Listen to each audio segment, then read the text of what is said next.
안녕하세요. 오늘 발표를 맡게 된 네이버 클라우드의 AI 솔루션 소속 장혁진입니다. 오늘 발표는 저희 팀 정명님과 그리고 영은님과 함께 진행할 예정이고요. 오늘 공유드릴 내용은 앞에 보시는 것처럼 MLSP, GPU 효율화를 선도하는 대규모 MLS 플랫폼입니다. 네, 앞서 보신 것처럼 MLSP는 저희 팀 네이버 MLS 플랫폼 이름인데요. 단일 플랫폼에서 데이터 처리부터 대규모 분산 학습, 그리고 모델 서빙까지 수행하실 수 있습니다. 네, 저희 MLSP는 현재 나이파와 과기부에서 주관하는 AI 컴퓨팅 자원 활용 기반 강화 사업과 AI 국가대표 지원 사업인 월드베스트 LLM을 주력하고 있는데요. 그 외에 B2B 사업으로는 완전 관리형 고객 전용 클라우드인 듀로 클라우드를 제공하고 있습니다. 네, 이뿐만 아니라 앞서 보시는 것처럼 이제 클로버 X나 클로버 노트, 서치 LLM과 같은 네이버 내 다양한 AI 모델 기반 서비스를 지원하고 있습니다. 네, 본격적으로 오늘 소개해드릴 내용은 다음과 같은데요.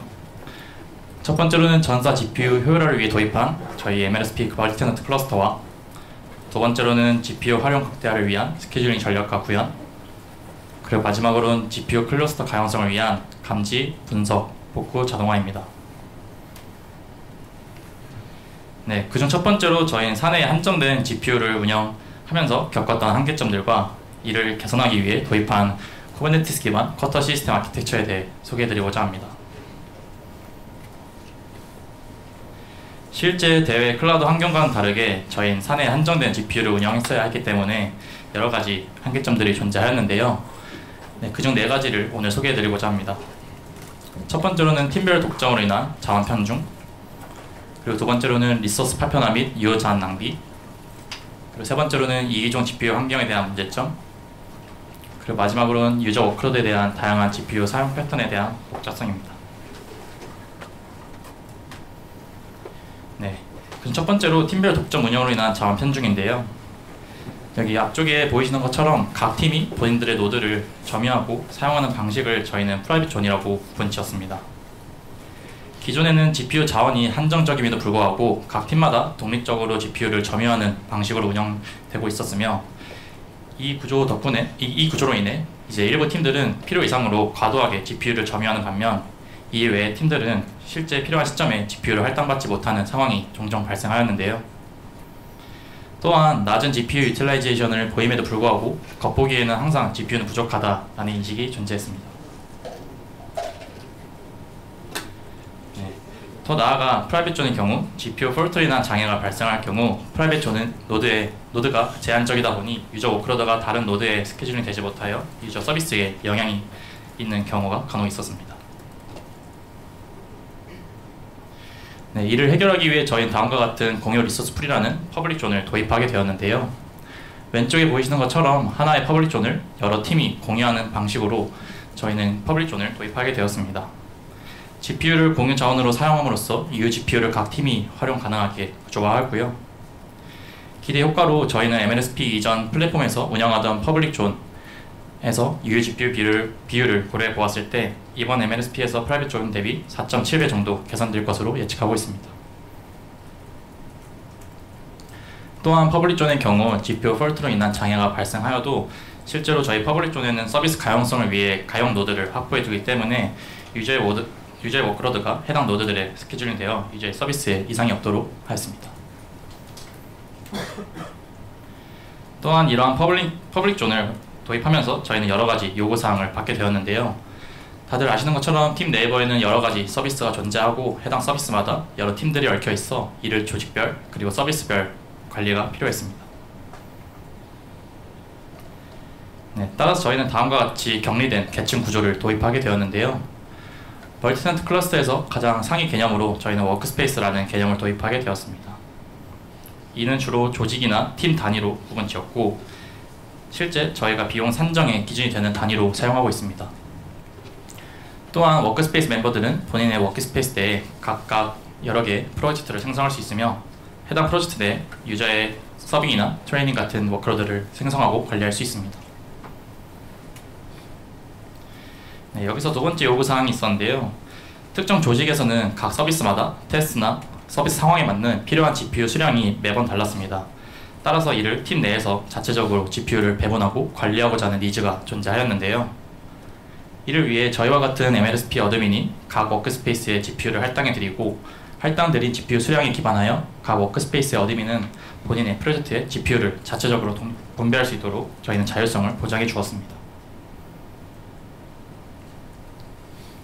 네, 두 번째 한계점은 바로 리소스 파편화와 유효전환 낭비에 대한 내용인데요.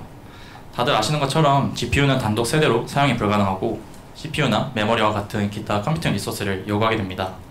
하지만 일부 팀들의 경우 GPU는 일부만 활용하면서 나머지 리소스를 과도하게 점유하는 경우가 종종 발생하였는데요.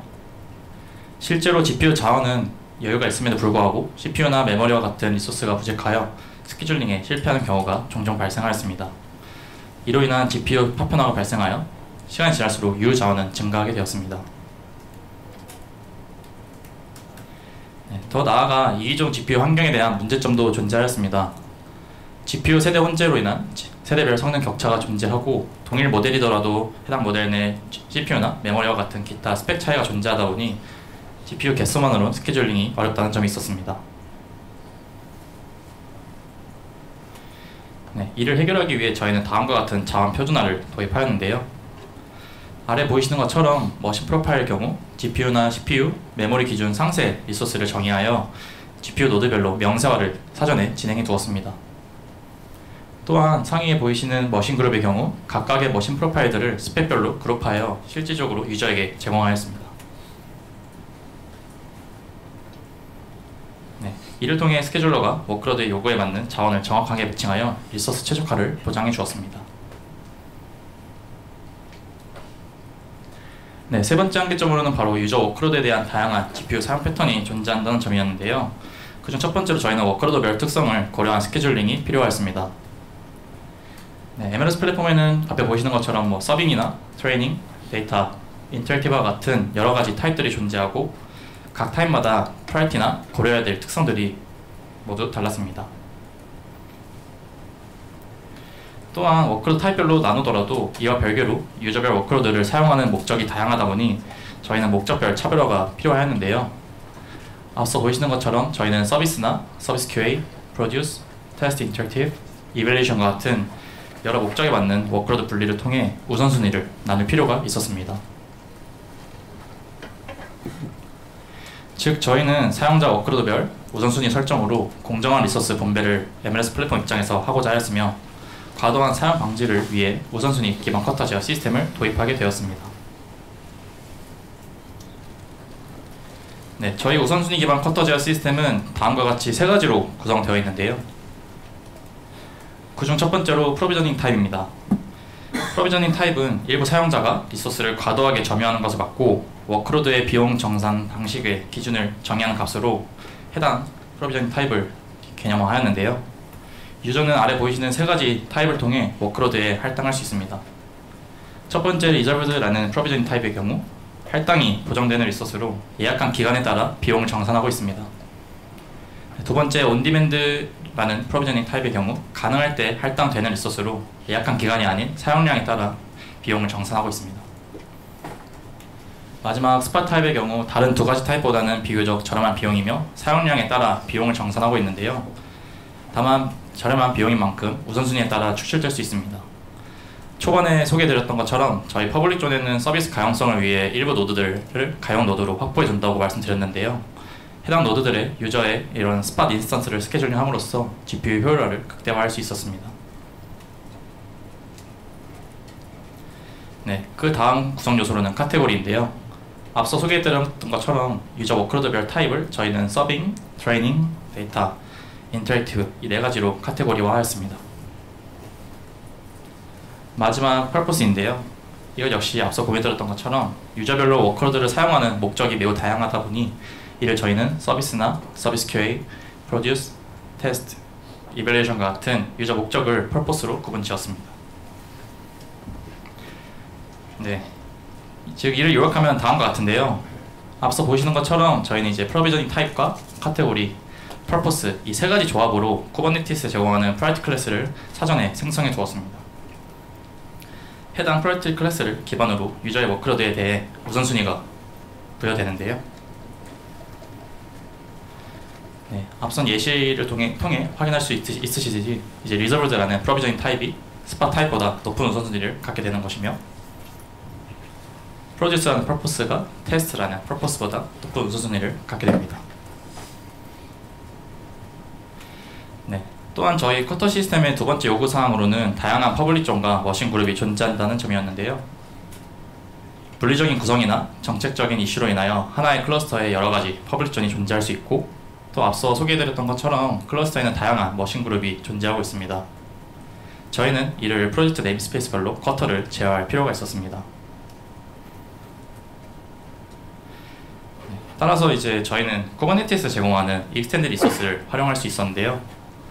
왼쪽에 보이시는 샘플 매니페스트를 통해 확인하실 수 있으시듯이 이제 각각 유저의 워크로드에 퍼블릭 존과 머신 그룹을 매핑한 익스텐드 리소스를 저희 컨트롤러 웹북에서 자동으로 할당해주고 있습니다.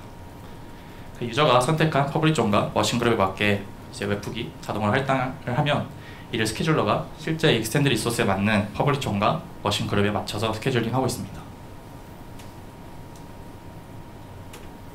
네, 결과적으로 요약하면 다음과 같습니다. 저희는 프로비저닝 타입과 카테고리, 펄포스로 조합한 프라이티 클래스와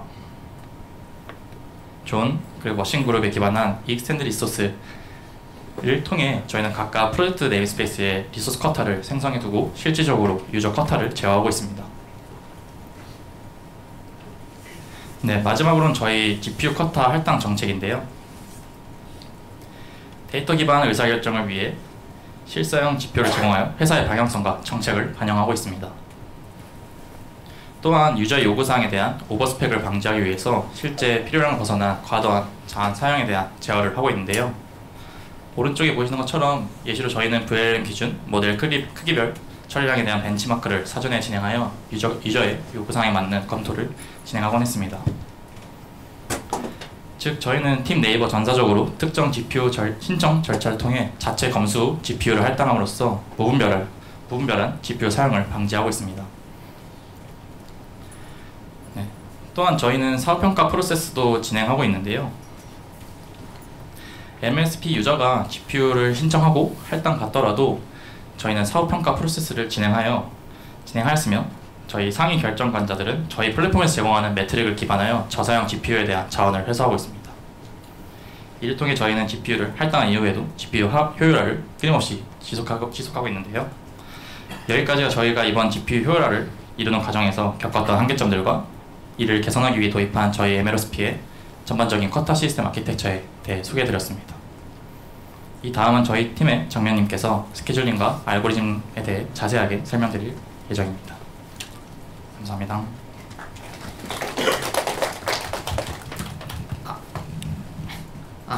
안녕하세요. AI 솔루션스의 김정명이라고 합니다. 이번에 제가 이어서 소개드릴 내용은 저희 MLOps 플랫폼의 스케줄러와 관련된 내용인데요. 사용자 워크로드에 어떻게 GPU를 할당하고 이걸 효율적으로 자원을 로테이션 하는지는 스케줄러가 큰 영향을 끼치는데, 이번 장에서는 스케줄러 관점에서 GPU 활용 개선을 위해서 어떤 문제들을 어떤 전략으로 해결하려 했는지 소개하려고 합니다. 먼저 저희 MLOps 플랫폼 스케줄러의 기반에 대해서 소개해 드리려고 하는데요. 안타깝게도 MLOps 관점에서는 쿠버네티스 기본 스케줄러는 여러 한계점을 갖고 있습니다. 예를 들어 MLOps 플랫폼이라면 LLM과 같은 큰 모델을 학습하기 위해서 배치 워크로드들을 고려할 줄 알아야 되는데, 이런 기본 할당 단위가 8이다 보니 이런 배치 워크로드에 대한 할당 처리 속도가 만족할 만큼 복잡도를 갖지 않는다든지, 갱 스케줄링과 같은 필수적인 알고리즘이 제공되지 않아서 문제가 있습니다. 또 우선순위에 대한 동작도 저희 요구사항에 미묘하게 맞지 않는 게, 프라이티 클래스를 팟에 저희가 할당을 할 수는 있지만 이건 사실 스케줄러의 입장에서는 할당 시도 순서만 보장하고 있고 축출도 팟 단위로 이루어지고 있어서 저희 요구사항을 전부 다 맞추기 위해서는 좀 많은 비용을 감수해야 된다고 판단했습니다. 이에 따라서 저희는 여러 선택지 중에서 이제 볼케이노 스케줄러라는 오픈소스를 기반으로 선택하게 됐는데요. 볼케이노 스케줄러는 기본 스케줄러와 다르게 좀 배치 워크로드를 고려해서 설계되어 있다 보니 앞선 성능 문제들도 어느 정도 해결하고 있고, 갱 스케줄링이나 우선순위와 관련된 플러그인들도 제공하고 있어가지고 기본적인 요구사항들을 어느 정도 충족할 수 있었습니다. 물론 그대로 사용하기에는 좀 부족한 부분이 있다 보니 저희 플랫폼의 환경 특성에 맞춰서 많이 개조하거나 좀 확장하게 되었는데요. GPU 효율화를 중점으로 어떤 구현들을 진행했는지 문제 상황과 함께 설명드리려고 합니다. 우선 자원 파편화 문제인데요. MLOps 플랫폼에서 일반적으로 많이 의식하는 문제죠. 그래서 지금 옆에 보이시는 워크로드들을 저희가 만약에 기본 스케줄러를 사용해서 할당하려고 한다면 왼쪽의 워크로드들이 이제 되도록이면 분산이 돼서 이제 할당이 되도록 퍼지기 때문에 이런 식으로 이제 여기저기에 흩어지게 되는데요. 지금 보시는 상황이 이제 파편화 현상이라고 합니다. 그래서 이게 왜 문제가 되냐면 가용 가능한 GPU가 충분함에도 불구하고 8개의 GPU를 요구하는 팟이 만약에 할당이 되려고 하면 가용 가능한 노드가 없기 때문에 할당할 수가 없죠. 그래서 일반적으로 많이 이걸 해소하기 위해서 빈패킹이라는 알고리즘을 사용합니다. 간단하게 말하자면 최대한 몰아서 배치하자라는 의미의 알고리즘인 거고요. 그래서 이 덕에 이제 할당 가능한 노드가 생기게 되는 걸 볼 수가 있는데, 다만 이 알고리즘이 이제 모든 경우를 다 해결할 수 있는가라고 하면 또 그렇진 않습니다. 예를 들어 서빙을 위한 워크로드도 똑같이 적용할 수 있을까요?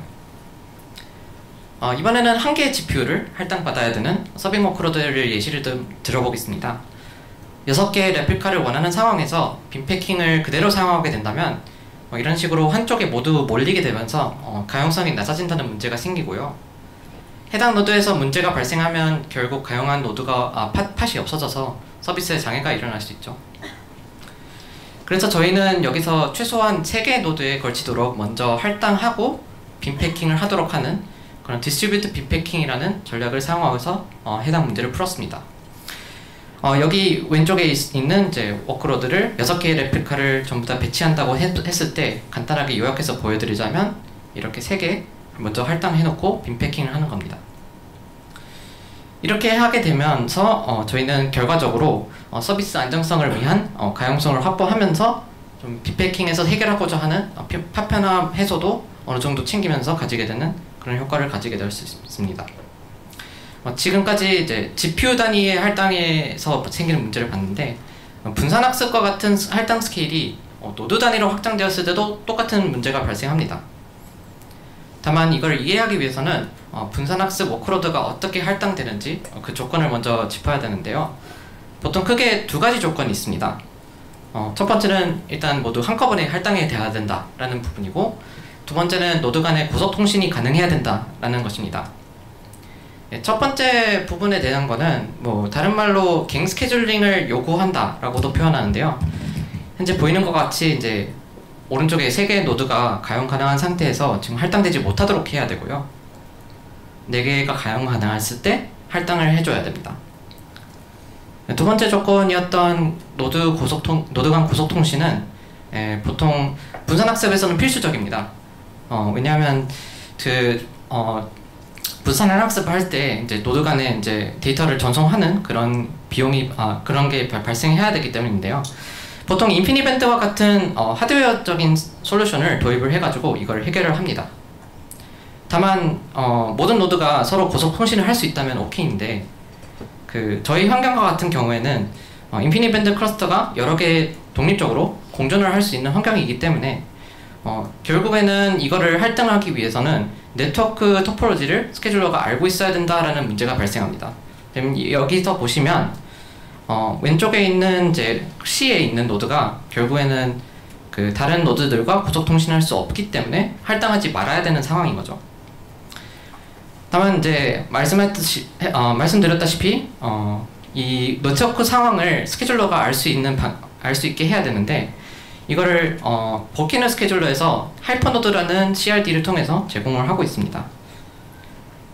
좀 간단하게 소개를 해드리자면 이런 식으로 인피니밴드 클러스터가 이제 3개가 있으면 각각 하나당 하이퍼노드를 하나 작성을 해서 버키너 스케줄러에서 이 네트워크 토폴로지를 인식할 수 있도록 하는 것이 이제 핵심인데요.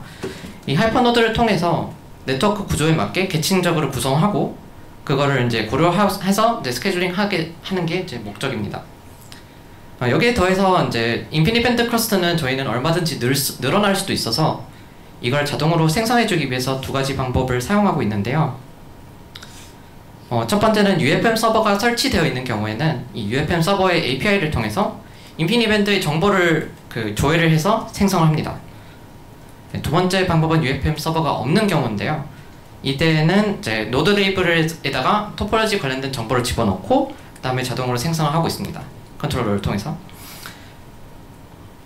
이렇게 자동으로 생성된 하이퍼노드를 갖고서 스케줄러는 이제 네트워크 토폴로지를 인식하게 되고 오른쪽에 보이시는 것처럼 4개가 가능하다라는 것을 판단하고 할당할 수 있게 되는 것입니다. 이 두 가지 방금 말씀드렸던 조건들 때문에 결국에는 이제 노드 단위의 자원 파편화 문제도 발생하게 되는데요. 16개 노드를 필요로 하고 있는 이제 트레이닝 워크로드가 있다고 가정해 볼게요. 그러면 이걸 할당하려고 하는데 결국에는 앞서 얘기했던 한꺼번에 할당돼야 된다라는 거랑 고속 통신이 가능해야 된다라는 것 조건 때문에 결국 할당을 하지 못하게 됩니다. 아무리 소규모 워크로드라고 하더라도 하나라도 껴있으면 할당을 받지 못하죠. 그래서 이런 상황에서 할당 기회를 얻으려면 축출을 하거나 결국 대기를 할 필요가 있는데 이걸 해결하기 위해서 저희는 휴리스틱을 하나 도입을 했습니다. 빈패킹과 비슷한 효과를 낼 수 있도록 소규모랑 대규모용 노드풀을 이제 서로 구성을 했는데 이것들을 하드하게 구성했다기보다는 어피니티 같은 거를 통해서 되도록이면 소규모용 워크로드라면 소규모용 노드풀에 할당될 수 있도록 좀 유도를 하고 있습니다.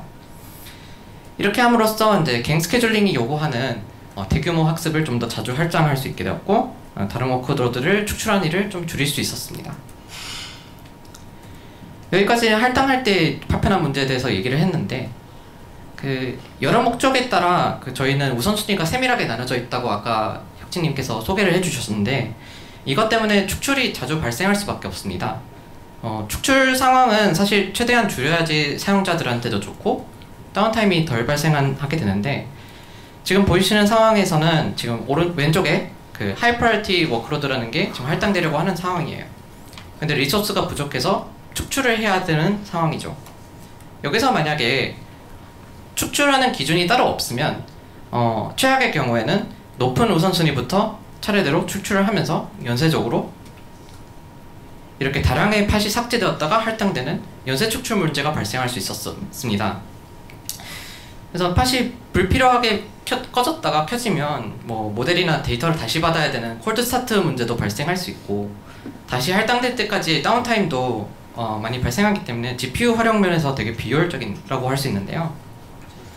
이걸 해결하기 위해서 저희는 워크로드를 축출할 때 그 영향도를 스코어링하는 체계를 만들었습니다. 첫 번째는 직관적으로 낮은 프라이어티부터 먼저 축출한다 라는 걸 도입하는데 두 번째부터는 이제 워크로드의 특성을 좀 어느 정도 고려해서 좀 고려를 하려고 했습니다. 학습 워크로드 같은 경우에는 partial failure tolerance라는 특성이 있는데 학습할 때 만약에 elastic policy라는 걸 사용을 하게 되면 분산 학습 중에 일부 팟이 종료가 되어도 학습이 재개할 수 있는데 이걸 partial failure tolerant 하다라고 얘기합니다.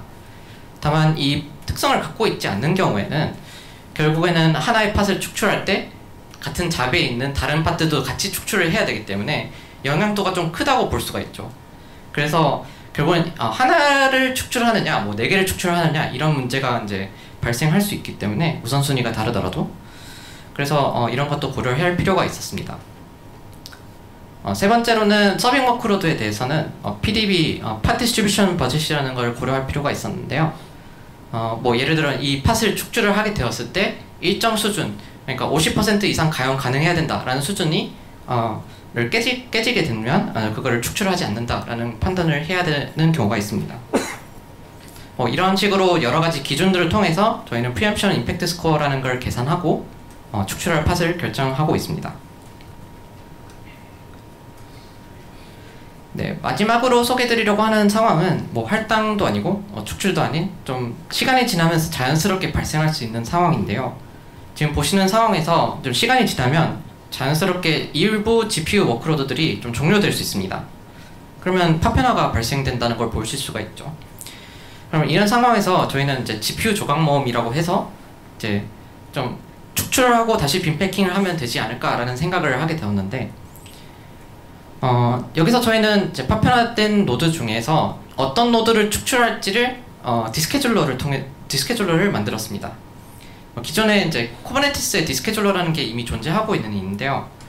저희 플랫폼의 환경을 고려해서 좀 개조를 하고 GPU를 중점으로 좀 동작하도록 구현을 했는데 그 알고리즘을 간단하게 말씀을 드리겠습니다. 먼저 파편화된 노드들을 이제 축출할 후보로 정해놓고 이들을 축출을 했을 때 영향을 받는 GPU 수로 정렬을 합니다. 그래서 여기서 보고자 하는 것은 결국 어떤 노드를 축출을 했을 때 그 워크로드들이 다른 곳에 들어갈 수 있느냐를 보는 하는 거거든요. 그래서 맨 밑에 있는 노드 하나를 저희가 축출을 한다고 하면 2개의 GPU가 그 회수가 되는데 이것들이 8개에 지금 들어갈 수가 있죠. 8개가 비어있기 때문에. 그래서 이 상황은 오케이. 다음 2개로 늘어났을 때 총 5개를 3개로 수용할 수 있느냐를 검사해서 수용할 수 없습니다 라고 판단해서 결과적으로는 저희는 1개만 축출하는 것으로 결론을 도달하게 됩니다.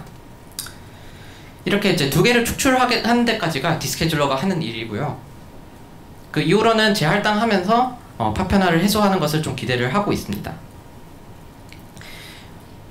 결과적으로 저희는 이 디스케줄링을 좀 주기적으로 하면서 계속해서 자원을 관리를 하고 있고요. 사용량이 낮은 시간대, 새벽 시간대 주로 많이 이제 주기적으로 하고 있습니다. 이후로 이제 저희가 좀 더 고도화할 수 있는 부분이 스케줄링 하면서 저희가 이제 셔플 단계라는 것을 이제 볼케이노 스케줄러에 갖고 있는데 그때 이제 다시 디스케줄링을 하게 한다든지 하는 그런 고도화도 좀 생각하고 있고요.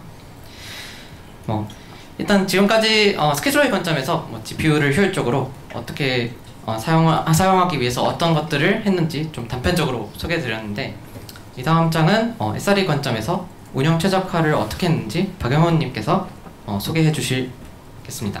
감사합니다.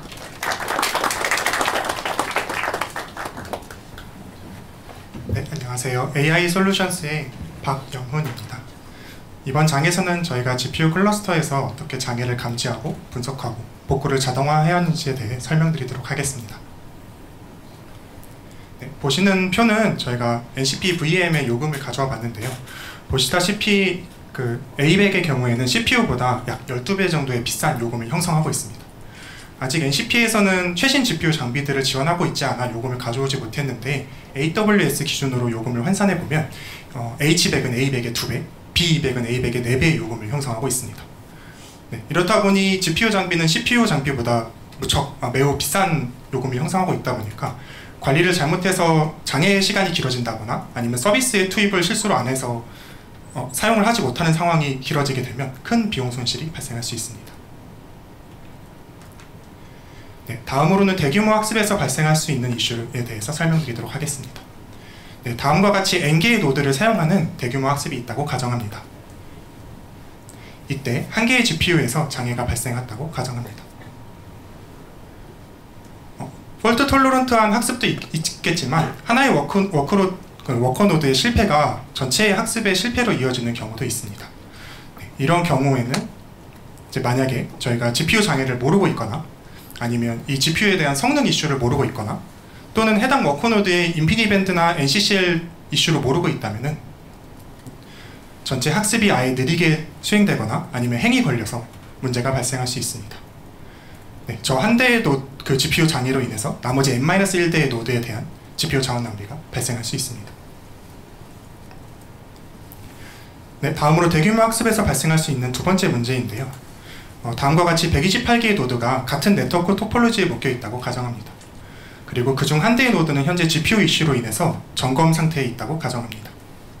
이때 128개의 노드를 요구하는 학습이 스케줄러에 이제 요청이 들어오게 되면은 현재 가용 가능한 노드는 127개의 노드밖에 없기 때문에 해당 학습은 스케줄링 되지 않습니다. 만약 저 점검 상태가 길어지게 된다면 나머지 127개의 노드도 또한 아이들 상태로 존재하여 그 비용 손실이 발생할 수 있습니다. 서빙에서도 비슷한 이슈가 발생할 수 있는데요. 위에 보이시는 그래프는 모델에 대한 에러 레이트를 나타내고요. 아래 보이시는 그래프는 해당 모델의 파드별 에러 레이트를 나타냅니다. 특정 GPU나 워커노드에 이슈가 있는 경우에는 저렇게 하나의 팟 또는 몇 개의 팟에서만 때만 에러 레이트가 100%로 치는 현상이 발생할 수 있습니다. 일반적으로 모델 서빙할 때 팟의 수는 수백 개가 배포되기 때문에 몇 개의 팟이 저렇게 에러 레이트가 100%로 친다고 해서 전체 에러 레이트에는 큰 영향을 주지 않을 수 있습니다. 그래서 이에 대한 장애를 인지를 못할 수도 있는데요.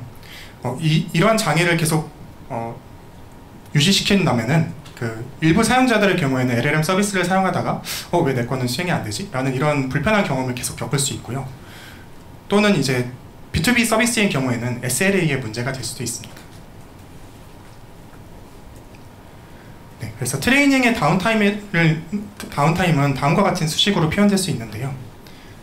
먼저 체크포인트 오버헤드라고 해서 학습의 경우에는 중간에 실패할 것을 대비해서 모델 중간 학습 결과물을 체크포인트라는 결과물을 저장하고 있습니다. 네, 학습이 중단되어 다시 재개되려면 이러한 체크포인트를 모든 워커노드에 다시 다운로드를 하고 메모리에 업로드를 해야 합니다. 네, 이를 체크포인트 오버헤드라고 하고요. 다음으로 학습 중에 만약에 노드에 장애가 발생하게 되면은 해당 노드에 대한 장애 감지 시간 그리고 복구할 때 걸린 시간 또한 트레이닝 다운타임에 영향을 미치게 됩니다. 체크포인트 오버헤드는 저희는 고속 스토리지인 DDN을 활용해서 최적화를 하고 있고요. 현재는 고속 네트워크를 통해 SS3를 접근할 수 있도록 준비하고 있습니다. 네, 다음으로 빠른 장애 감지와 복구 또한 중요한 지표인데요. 다음 장표부터는 저희가 이 문제를 어떻게 접근했는지에 대해서 상세히 설명드리도록 하겠습니다. 네, 저희는 GPU 노드들을 쿠버네티스 클러스터 기반으로 운영을 하고 있습니다. 그리고 이제는 표준이 된 프로메테우스 매트릭을 수집하여 스케일업을 하고 운영하기 쉬운 빅토리아 매트릭스 클러스터에 매트릭들을 저장하고 관리하고 있습니다. 그리고 쿠버네티스 클러스터 내에 배포된 VM 에이전트는 다양한 익스포터들을 통해서 매트릭을 수집하여 푸시 방식으로 빅토리아 매트릭스 클러스터의 매트릭을 전송하고 있습니다. 저희는 수십 개의 익스포터를 통해 클러스터 내에 다양한 지표들을 수집하고 있습니다. 그중 일부 예시를 들어보면 큐버스테이트 매트릭스라고 해서 쿠버네티스 리소스 관련된 정보를 매트릭화한 익스포터, 그 다음에 노드 관련된 정보를 매트릭화한 노드 익스포터, 그리고 GPU 관련된 정보를 매트릭화한 DCGM 익스포터가 있습니다. 그리고 필요에 따라 저희가 직접 매트릭을 정의하기도 합니다. 네, 이런 매트릭들이 너무 많다 보니까 최적화가 좀 필요한데요. 불필요한 매트릭들은 드랍하거나 카디널리티가 높은 레이블들도 드랍하고 있습니다. 네, 이렇게 수집된 매트릭은 그래프 하나를 통해 접근하고 있는데요. 매트릭들을 시각화하기 위해서 대시보드를 만들기도 하고 그래프 하나의 얼러트 룰을 이용해서 장애 상황을 감지하고 있습니다. 네, 그래프 하나의 얼러트 매니저는 장애를 전파할 때 저희가 이제 알람마다 정의를 하는데요. 이 알람이 온콜 담당자가 즉시 대응이 필요하다라고 판단되면은 페이저 듀티로 전달하고 있고요. 페이저 듀티는 이제 온콜 담당자에게 전화를 걸어서 장애 났으니까 빨리 일어나라 라고 이제 알려주게 됩니다. 네, 그리고 만약에 즉시 대응이 필요하지 않은 알림들의 경우에는 슬랙 채널로 전달하고 있습니다. 그래서 온콜 담당자가 수 영업일 이내에만 해당 알림을 보고 처리할 수 있도록 대응을 하고 있습니다. 네, 다음은 메타에서 라마3를 학습할 때 발생했던 장애들을 요약한 정보입니다. 보시다시피 GPU 이슈, 문제 있는 GPU라든가 아니면 GPU 메모리 이슈가 50% 정도를 차지하는 것을 볼 수 있는데 그 외에도 GPU 시스템 메모리 이슈, 캐시 메모리 이슈, 그리고 엔비디아 드라이버와 같은 GPU 시스템 프로세스들 이슈도 존재합니다. 전체 장애들 중에 약 66% 이상이 하드웨어 장애 관련된 것이라고 이제 리포트가 되었고요. 메타의 경우에는 이 모든 장애에 대한 복구를 자동화해서 단 3건만이 사람의 개입이 필요했다고 합니다. 네, 이는 저희가 참고할 만한 좋은 사례가 될 수 있는데요. 다음은 저희가 이제 이러한 모든 장애들을 어떻게 저희는 감지하고 있는지에 대해서 상세히 설명드리도록 하겠습니다. 네, 먼저 GPU 드라이버가 노출하는 장애 코드를 식별하고 있습니다. 엑사이드 에러 넘버라고 하는데요. 100번대까지 엑사이드 에러가 있는데 이 모든 거를 모니터링하고 있진 않고 사용자 어플리케이션에 영향을 줄 만한 엑사이드 에러만 추려서 모니터링하고 있습니다. 그리고 엔비디아가 GPU마다 권장하는 GPU 온도 범위가 있는데 해당 온도 범위를 벗어나는지도 모니터링하고 있습니다. 네, 그리고 저희는 그 사용자 어플리케이션이 배포되어 있지 않은 노드에 대해서는 주기적으로 DCGM 진단을 돌리고 있습니다. 네, 1시간마다 돌리고 있고, 만약에 DCGM 진단을 수행 중에 사용자 어플리케이션 스케줄링 요청이 오면은 즉시 중단하고 프리엠션 되도록 하였습니다. DCGM 진단에서 이슈가 발견되면 해당 노드는 점검 프로세스에 들어가게 됩니다. 네, 그리고 PCI에서 GPU 인식이 떨어지는 경우도 있어서 이를 모니터링하고 있고요. 비슷하게 인피니밴드 인터페이스도 런타임에 떨어지는 경우가 있어서 모니터링하고 있습니다. 네, 그리고 저희는 사용자 팟을 시작하기 전에 이닛 컨테이너로 간단한 쿠다 샘플을 돌려보고 있습니다. 빠르게 해당 사용자가 사용하려는 GPU들에 대해서 검증을 하고 문제가 있다면 해당 팟을 다른 노드에 스케줄링 할 수 있도록 조치를 취하고 있습니다. 네, 마지막으로 GPU가 삭제될 때 행이 걸리는 이슈도 있고요. GPU 팟이 정상적으로 생성되지 않는 이슈도 있어서 이러한 것들을 다 모니터링하고 있습니다. 네, 지금까지 소개드린 그 방법들은 일부이고요. 사실 저희가 GPU 이외에도 또는 GPU 관련된 알람들도 되게 많이 있는데요. 이런 알림들을 저희는 어떻게 복구를 시도를 하냐면 되게 다 비슷한 방식으로 복구를 시도하고 있는데요. 재부팅을 해보거나 아니면 엔비디아 관련된 컴포넌트를 재시작을 해보거나 아니면 DCGM 진단을 돌리거나 엔비디아 버그 리포트를 생성해서 어떤 이슈가 있는지를 파악합니다. 온콜 담당자는 장애 알림을 받으면 이러한 매뉴얼적인 작업을 수행을 하고 이래도 복구가 되지 않으면 점검 프로세스에 맡기게 됩니다. 네, 다음은 저희 페이지듀티 온콜 통계를 가져와 봤습니다. 왼쪽에 보이시는 그래프는 MTTA라고 해서 장애를 인지하기까지 걸린 평균 시간입니다. 보시는 것처럼 저희는 평균 1분 41초의 장애 인지 시간이 걸리고 있었는데요. 온콜을 해보신 분들은 알겠지만 이 업무 중에 장애가 울렸다고 해서 저희가 바로 대응할 수 있는 건 아니거든요. 회의를 하고 있을 수도 있고 다른 업무를 하고 있을 수도 있어서 대응이 조금 늦어질 수도 있고요. 새벽 시간에는 전화가 울리면 저희가 바로 깨는 것도 아니어서 이 전화가 잠에서 깨는 시간과 노트북을 켜고 VPN에 접속하는 시간도 있습니다. 그러다 보니 저런 통계가 나왔고요. 오른쪽에 보이시는 그래프는 MTTR이라고 해서 장애를 해결하는 데까지 걸린 평균 시간입니다. 보이시는 것처럼 최대 한 3일 정도 걸린 경우도 있는데 오래된 하드웨어 장비의 경우에는 오래된 GPU 장비의 경우에는 하드웨어 교체로 인해서 수주간 지연되는 경우도 있고요. 그 다음에 장애가 해결되었음에도 리저브를 하지 않는 경우들도 많이 있어서 저렇게 노이즈가 좀 껴있는 데이터로 이해하시면 될 것 같습니다. 네, 그리고 8월에 저렇게 MTTR이 급격히 줄어든 것을 볼 수 있는데 그 이유는 이후 장표에서 설명드리도록 하겠습니다. 네, 그래서 저희는 이런 MTTA나 MTTR을 최소화하기 위해서 클러스터의 장애 알림을 전달받아 자동으로 복구하는 리페어 봇이라는 것을 개발하였습니다. 네, 오퍼레이터 패턴으로 개발하였고요. 이 리페어 봇의 이제 처리 흐름을 간단하게 설명드리면은 먼저 리페어 봇에 있는 웹폭 서버가 그라파나로부터 알림을 전달받습니다. 웹폭 서버는 해당 알림이 이제 유실되지 않도록 어떤 노드에 장애가 발생했는지를 쿠버네티스의 노드 어노테이션으로 정보를 기록하게 됩니다.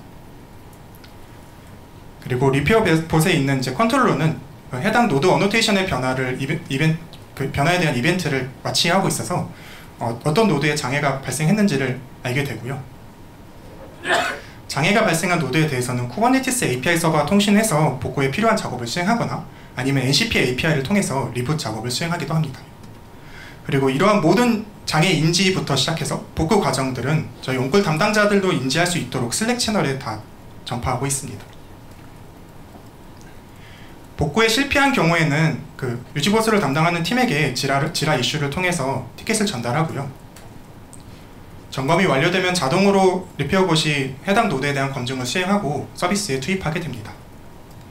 네, 이러한 복구 작업들은 모두 역등성 있게 구현이 되어서 리페어봇이 중간에 실패하더라도 다시 수행했을 때 노드 복구가 정상적으로 수행되도록 하고 있습니다. 네, 마지막으로 리페어봇을 도입함으로써 얻은 효과에 대해서 설명드리도록 하겠습니다.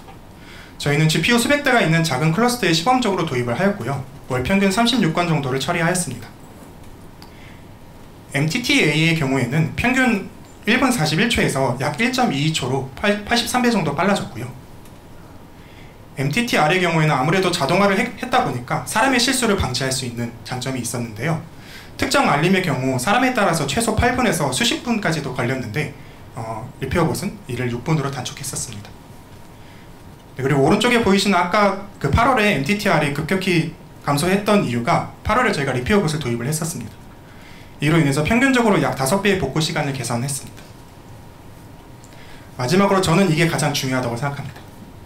네, 단순한 이런 반복된 운영 업무들을 자동화했기 때문에 개발자들은 좀 더 핵심 가치 업무에 집중할 수 있는 시간을 확보할 수 있게 되었습니다. 또한 새벽에 불필요하게 일어나는 게 개발자의 삶의 질을 아주 망치고 있었는데 이런 것들이 좀 완화되다 보니까 컨디션도 좋아질 수 있었습니다. 네, 저희는 아직 모르는 장애들이 많이 있습니다. 그래서 런타임 중에 실시간으로 발생하는 이런 장애들을 감지하기 위해서 현재는 노력하고 있습니다. 네, 그리고 만약 저희와 함께 이런 MLS 플랫폼을 개발하고 싶으시고 또는 대규모 트래픽을 경험하고 싶으신 분은 해당 메일로 문의 부탁드립니다. 네, 이상으로 발표 마치도록 하겠습니다. 감사합니다.